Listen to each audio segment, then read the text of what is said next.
Yes, a brand new Village Vice. We're getting closer to Auburn and Cal. I love the fact that you wait like 9 months for the first game of the year, and then you only have to wait 6 days for the second game of the year. Big fan of that. Brand new Village Vice. See Zach Blackerby. I am Brad Law. Pay no attention to the text. Somebody called you Chad Law the other day because you shaved and you look so much younger, and I'm all for it.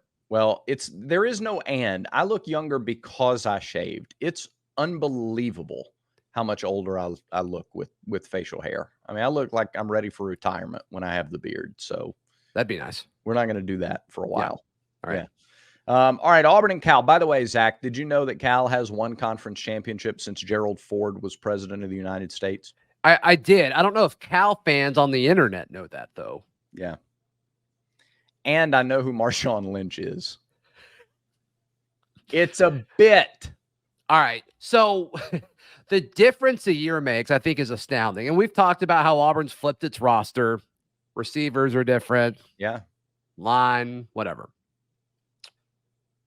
Just go back 365 days and everybody in the national media, even Auburn people, were saying this is the one to look out for, watch out. And there were other factors. Like the variables of this have changed in the sense of Auburn was traveling across the country. It was Hugh Freeze and his staff's, second game, first ever road trip of, the Hugh Freeze era during their time at Auburn. Yeah. And the kickoff was so late. Those were kind of some of the big talking points. And everybody say, hey, watch out. This is a trap game, whatever a trap game is. Yeah. And a lot of people picked Cal to beat Auburn a year ago. And they're almost right. They're almost right because Auburn played awful. But you fast forward to now, the line is 13.5 pretty much everywhere. I've seen 14.5.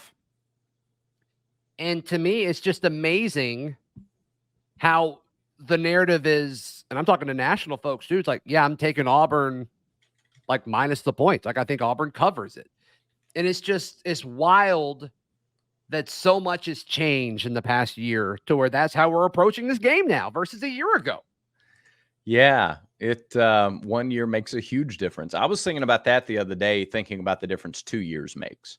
I was thinking about like Penn State 22 versus Cal 24. But I like the conversation of just 1 year, same opponent.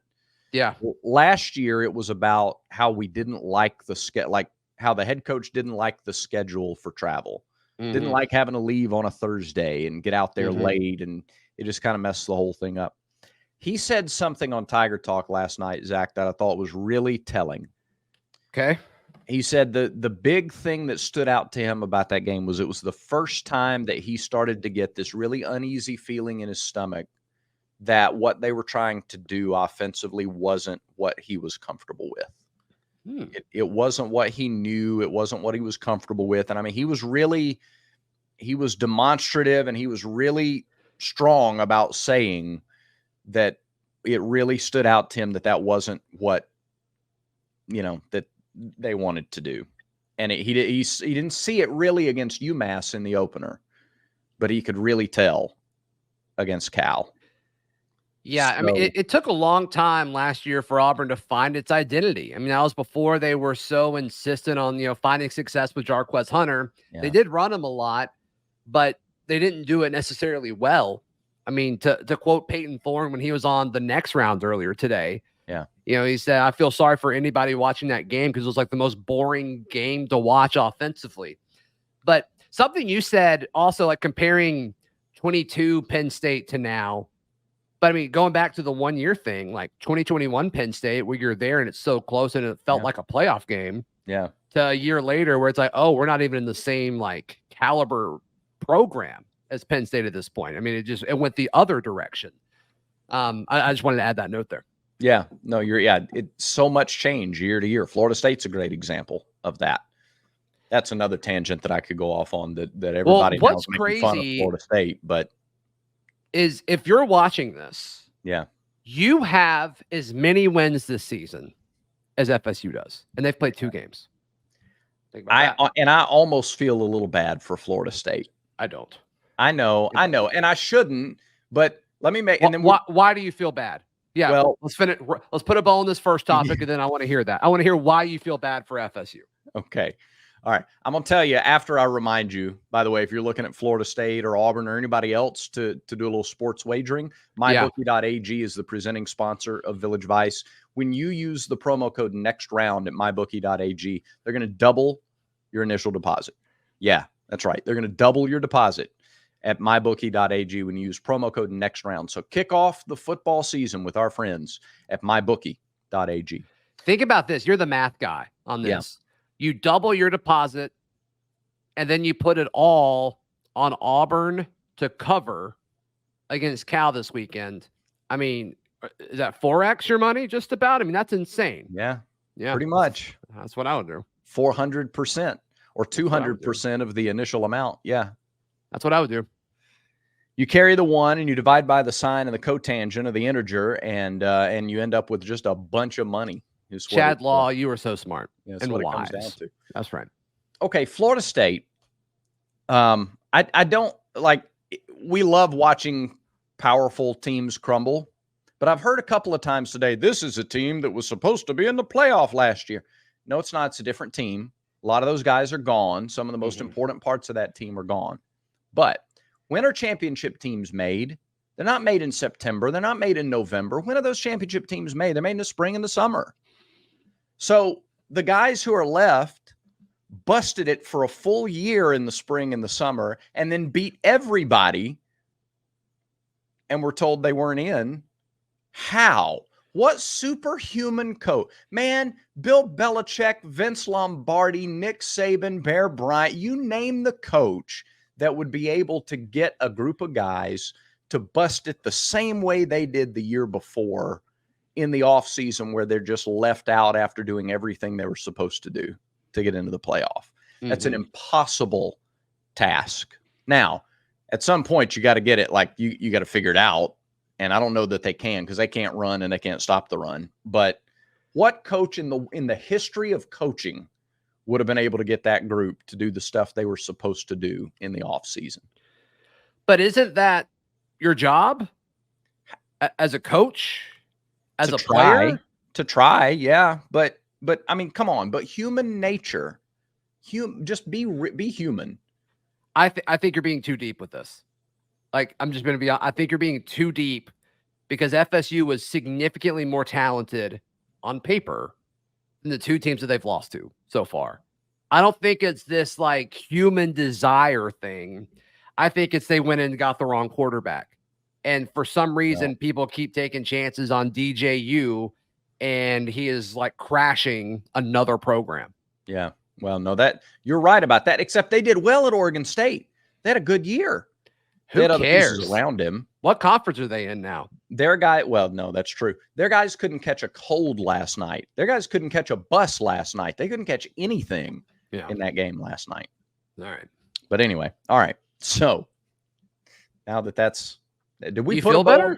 Do you feel better? You feel a little better? Yeah, a little bit. Okay. Again, I'm not like an FSU advocate over here. I'm just, I don't know that there's a coach in America that could have gotten them to do. Who do you love more, Florida State or Michigan? Michigan, easily. Okay. Got it. Easily. And I think they lose this weekend to Texas at home in the Big House. I do too. I'm picking Texas. We'll get there a little later in the week. Can I talk about Barner Supply, and then we'll move to the next topic? Okay. There it is. Look at that hat. Look at that thing. Look at that beauty. Or there's this one too.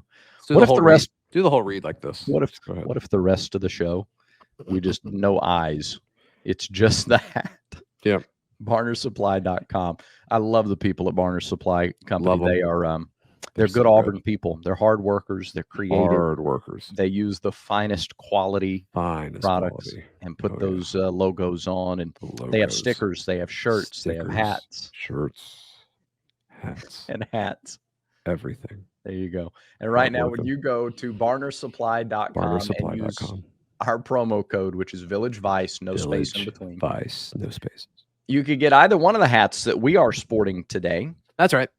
Or you could get this hat right there. No, you have that one already. Where's the other one? Thanks for paying attention, Chad. Really appreciate that. There it is. Yep. I thought I had it. We're clicking on all cylinders today. It's a rough one. When you buy a hat, you get a koozie. Wow. Yeah. How about So that? you select them both, put them both in your cart, apply our promo code VillageVice at barnersupply.com, and the price of the koozie goes to $0, and you only pay for the hat. Imagine paying for a koozie. Can't imagine. Can't imagine. Can't imagine it. Yeah. You know, one of the big stories last year was Jaydn Ott and what he would be able to do against Auburn. And he talked a lot before the game, and the Auburn defense pretty much shut him down in the ball game. He got hurt in their win over UC Davis, but not before he carried 14 times for 49 yards and 2 touchdowns, and he caught 4 more passes. He had 18 touches for like 80-ish yards and a couple of scores. He's going to be a feature of the offense if he plays. Yeah. Yeah. So, and I mean, it's an ankle. So like you never fully know like how involved that injury is going to be. And so we'll certainly see. The other running back fumbled against UC Davis, and then they scoop and scored it, and that's kind of what kept it so close in the first half. So we'll see. We'll see how big of an impact that is. But he's kind of universally agreed that he's their best player. And if he's not 100%, that uphill battle that Cal has to fight, I mean, it gets tougher. You watched their game Sunday. Yeah. Watched the tape. I watched a little bit of it today. He was a check down a lot of times. There were a couple of times they ran him out, and you could tell from the snap that he was the primary target. A couple of other times check downs. I mean, it seemed like when UC Davis just had eyes on him, they were able to corral him decently enough. Yeah. It's when he was the check down option that he had a lot of space. Did you see it that? I mean, was that what you thought? I think so. I think so. And so what does Auburn do to combat that? Do they play in a situation where like Eugene Asante is going to follow him around? Like that wouldn't be a major shock. I think that's a mismatch that Auburn would like to have. I think that's one of the things we think Eugene Asante can do well is how quick he's able to get from point A to point B as a linebacker.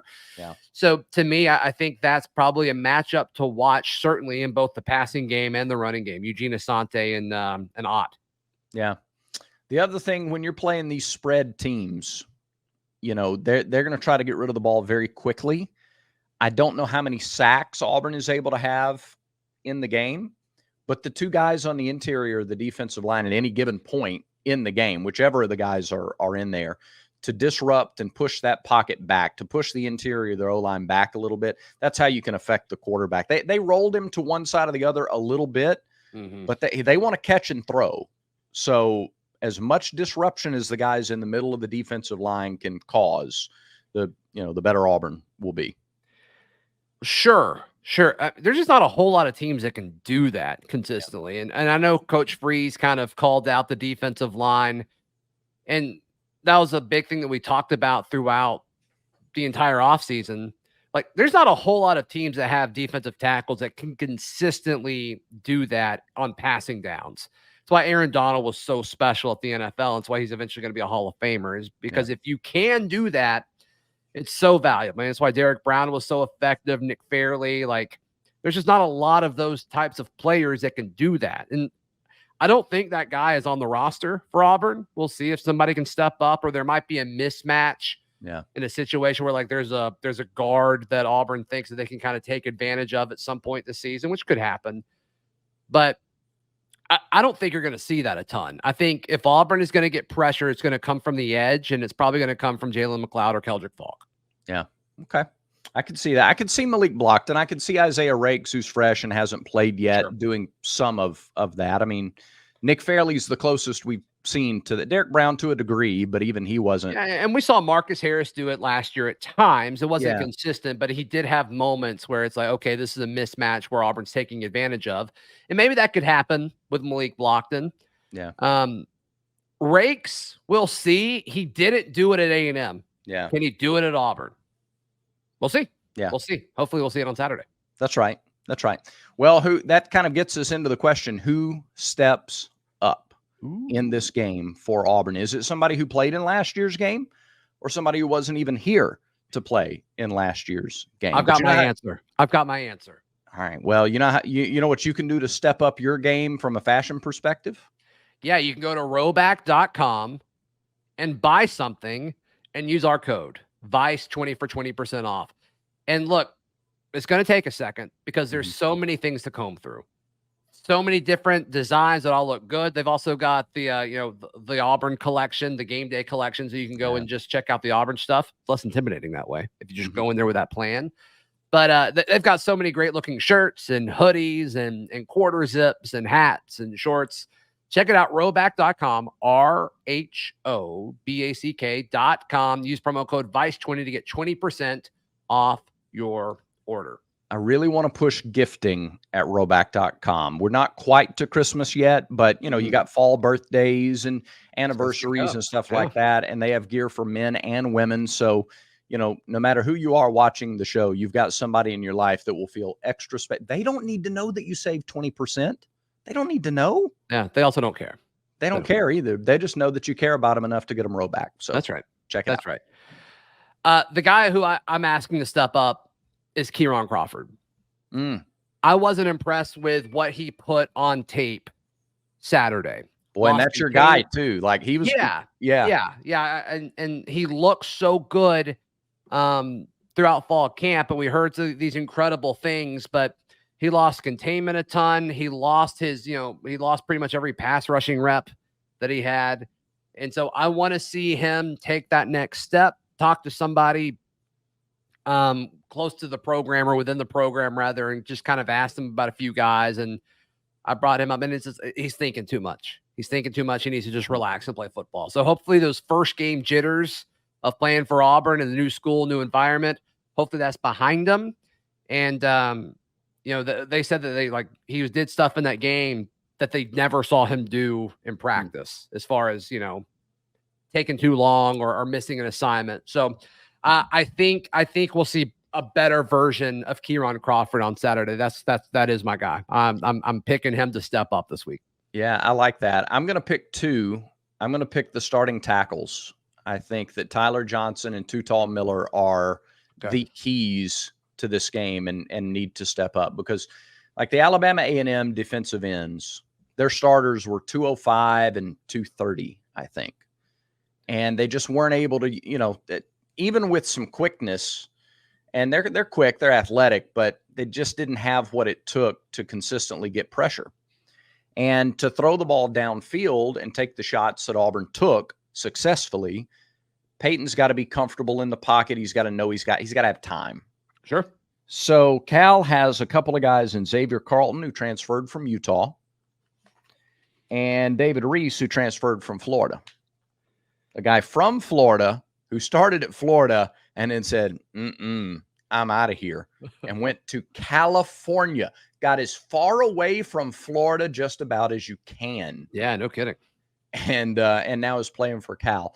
The challenge is I think that the biggest jump in the challenge from week 1 to week 2, like in a particular matchup, comes Auburn's tackles against the defensive ends, the pass rushers of Cal.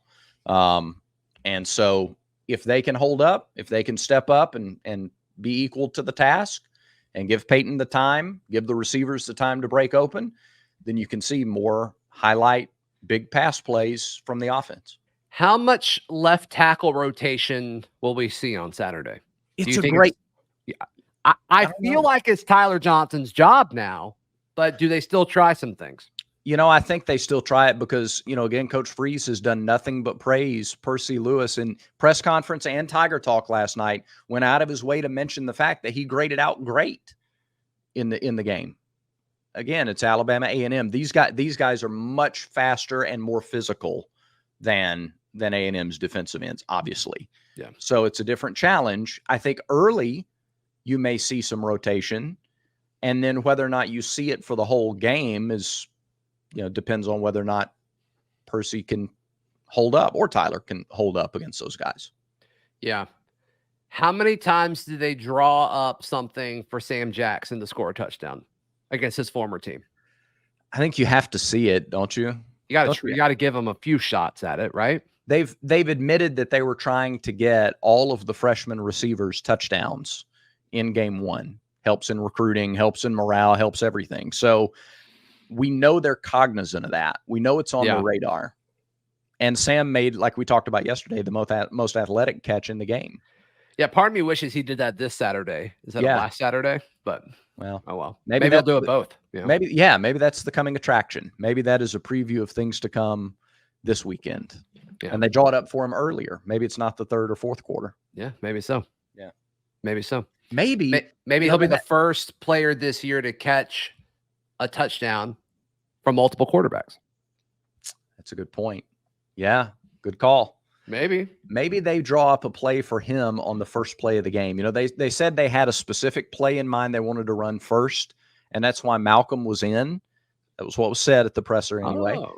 And so, you know, he happened to be the guy to get the first catch. It wasn't because they were trying to get Malcolm the first catch, but they had a play they wanted to run. He fit that play, so it went to him. Maybe they do something similar with Sam Saturday. Yeah, maybe so. Similar with Sam Saturday. It's a lot of S's. A lot of S's. Hey, go check out thebarnauburn.com if you like any of our content here or on the Barn YouTube channel with the Top Button podcast, and then our new basketball show that we've got with Zep Jasper and Kyle. They're doing a great job. It was really, really cool to see Zep be back talking to Auburn. Head over to thebarnauburn.com. It's our growing community. It's Auburn's newest message board.